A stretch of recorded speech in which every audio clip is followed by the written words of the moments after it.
तो multiple rounds of जो advertisement वगैरह हुए हैं वो सब हो चुके हैं और उस हिसाब से जितना डिसबर्समेंट था, जिन लोगों के पास उसका एविडेंस था इन्वेस्टमेंट का, उन सबको पैसा दे दिया गया। सहारा इंडिया ग्रुप के प्रमुख सुब्रत रॉय का 14 नवंबर की देर रात मुंबई के एक निजी अस्पताल में निधन हो गया।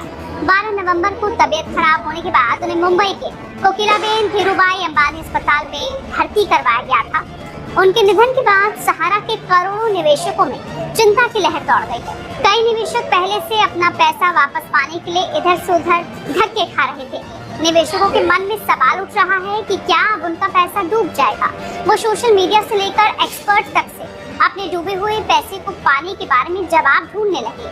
कई लोगों ने सहारा रिफंड पोर्टल में पैसा वापसी के लिए अप्लाई भी कर रखा था। ऐसे लोगों के लिए सुब्रत रॉय के निधन की खबर एक बड़ा झटका है। निवेशकों का कहना है कि सरकार को उनके पैसे वापस दिलाने चाहिए क्योंकि वो लंबे समय से न्याय पाने की उम्मीद कर रहे हैं। सहारा ग्रुप की 4 कोऑपरेटिव सोसाइटीज में करीब 3 करोड़ निवेशकों ने अपना पूरा भरोसा और अपनी गाड़ी कमाई जमा कर दी थी। सबसे ज्यादा निवेशक बिहार, झारखंड, उत्तर प्रदेश और मध्य प्रदेश में से थे, लेकिन निवेशकों को झटका तब लगा जब निवेश की समय सीमा पूरी हो जाने के बाद भी उन्हें अपना पैसा वापस नहीं मिला।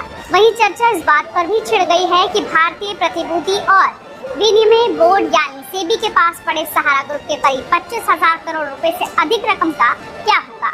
इस बारे में सेबी की प्रमुख माधवीपुरी बुच ने एक बड़ा बयान दिया है। बुच ने 16 नवंबर को कहा था कि सहारा समूह के संपादक सुब्रत रॉय के निधन के बाद भी सहारा का मामला पूंजी बाजार नियामक के सामने चलता रहेगा।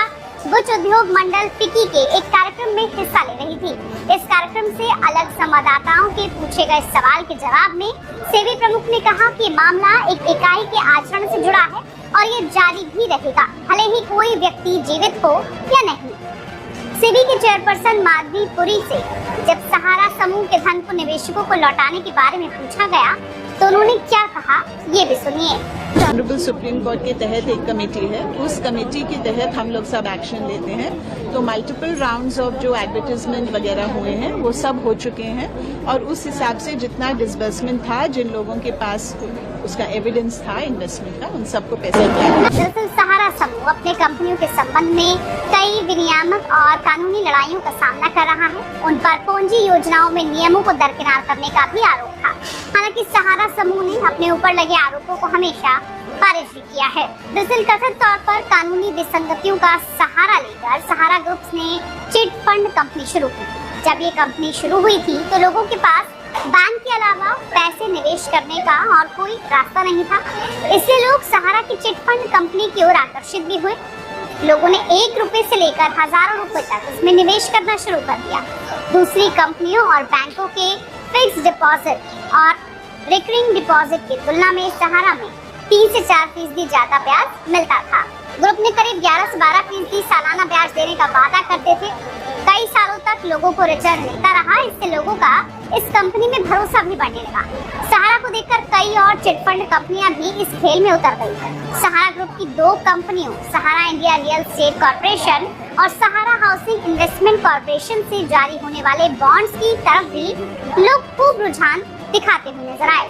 लोग बड़ी संख्या में सहारा ग्रुप की कंपनियों के बॉन्ड खरीदने लगे। दूसरी तरफ सहारा पर यह भी आरोप लगने लगे कि उसने निवेशकों का पैसा रियल एस्टेट, एविएशन, हॉस्पिटैलिटी और एंटरटेनमेंट इंडस्ट्री में लगाना शुरू कर दिया और सहारा ग्रुप दिन दुगनी रात चौगुनी तरक्की करने लगा। लेकिन सहारा ग्रुप को पता नहीं था कि इस तरक्की के साथ ही उसके पतन का भी रास्ता खुलने वाला है। सेबी की नजर सहारा ग्रुप पर पड़ी तो उसके बुरे दिन शुरू हो गए। कंपनी प्राइम सिटी के आईपीओ से हुई सुब्रत रॉय के पतन की शुरुआत हो गई। उन पर 2 कंपनियों में नियमों के खिलाफ लोगों से पैसे निवेश करवाने का आरोप लगा। इसके लिए उन्हें जेल भी जाना पड़ा। साल 2008 में सेबी ने उन पर किसी भी और कंपनी के नाम पर निवेश लेने पर रोक लगा दी थी। सेबी ने सहारा पर लगाम कस दी। सेबी ने 24 नवंबर 2010 को सहारा ग्रुप के किसी भी रूप में पब्लिक से पैसा जुटाने पर पाबंदी लगा दी। सेबी ने साल 2011 में सहारा समूह की 2 कंपनियों Sahara India real estate corporation limited और Sahara housing investment corporation limited को वैकल्पिक रूप से पूर्ण परिवर्तनीय बॉन्ड यानी OFCG के रूप में पहचाने जाने वाले कुछ बॉन्डों के जरिए करीब 3 करोड़ निवेशकों से जुटाए गए धन को वापस करने का आदेश दिया था। सेबी ने आदेश में कहा था कि दोनों कंपनियों ने उसके नियमों और विनियमों का उल्लंघन करते हुए ये धन जुटाया था। इसके बाद सहारा को निवेशकों को धन लौटाने के लिए सेबी के पास अनुमानित 24,000 करोड़ रुपए जमा करने के लिए भी कहा गया।